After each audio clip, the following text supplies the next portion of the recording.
the amount of talent on this bench. Not for doubles, please. I can prove that. We did play doubles together a few times. I can attest to that. That's the reason my hip broke down. Play with him the doubles. Is that right? But you don't want to play him on clay. Well, this guy is, of course, Gustavo Kuerten, who won this event back in 2000 in Lisbon.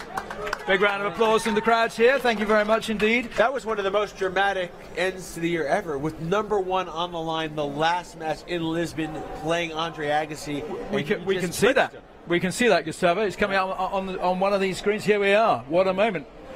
Look at that. He's got more hair now than he did then. But Gustavo, what kind of memories of beating Agassi in straight sets? 6-4, 6-4, 6-4, 2 hours and 6 minutes. Yeah, this was the best performance I had on the tennis court. Was that day. I played perfectly tennis, closing the gaps against one of my idols when I was a child. I have an easy draw. Sampras in the semi-final and Agassi. But it's really interesting you say that, because we've been talking just now about what it's like to face the likes of the Bryan brothers or the Djokovic's who you've never won against before. When you came up against Agassi in that final, having got through past Sampras, what was your mindset at that stage? Yeah, my toughest thing to imagine was how to beat Pete. I never had done it before, and even on this surface. So semi-final was crucial for me.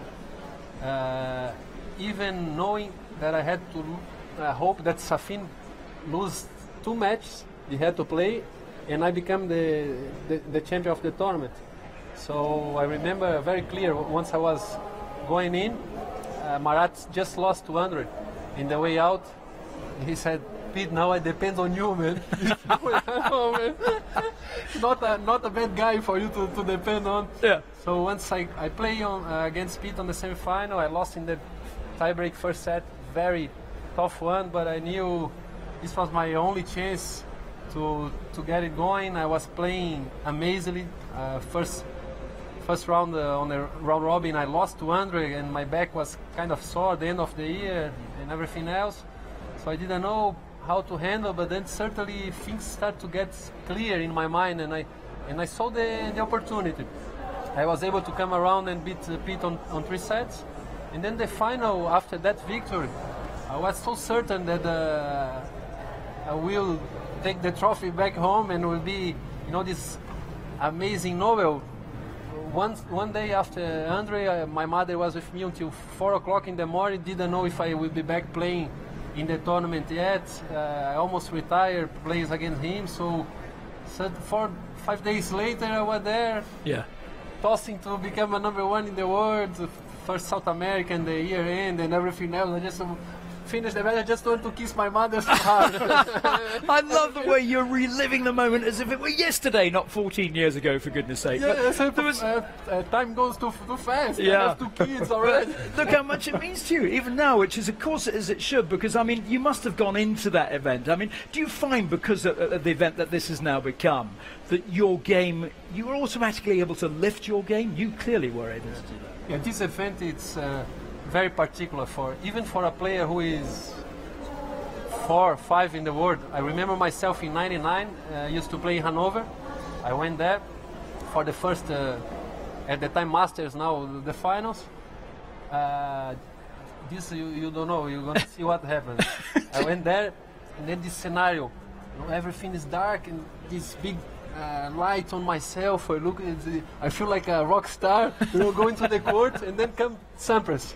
The first time I played Pete in my life, 12,000 people, 15,000 people, all this is like the genius coming down to play me.